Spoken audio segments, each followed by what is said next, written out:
Farmers in northern Australia are celebrating after a Chinese company was picked to revamp the port of Darwin. It could be an economic gateway to Asia. Greg Navarro explains.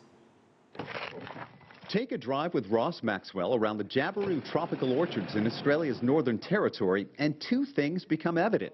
Maxwell knows his fruit. Yeah, well, these are Kensington Pride mangoes, developed many, many years ago. And the climate here is challenging. We were picking up until 2 days ago. The weather is 38 degrees up here. Humidity's running at about 70–80%.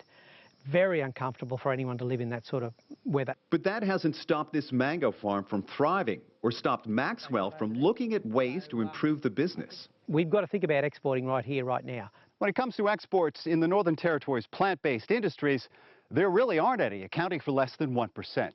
Those fruits and vegetables which do end up going overseas have to be driven to the port in Brisbane, more than 3,000 kilometers away. But Maxwell and others believe the leasing of Darwin's aging port to Chinese-owned Landbridge Group could help change the way they do business.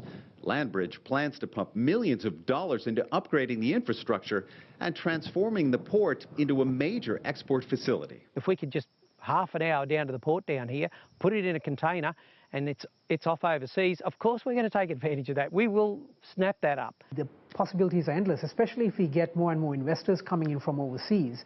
About 600,000 head of cattle passed through the port last year, but the aging facility presented challenges. We've experienced delays, backlogs of trucks in the system, if you like, and boats out on the harbour, which all add to an increase in costs for exporters, which ultimately are passed back down the supply chain through to producers.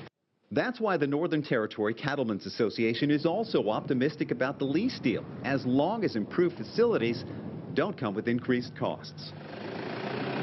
It's so rewarding putting anything in the ground and making it grow up here. And Maxwell believes the economic rewards from a rejuvenated Darwin port will go well beyond the farm. Greg Navarro, CCTV, Darwin.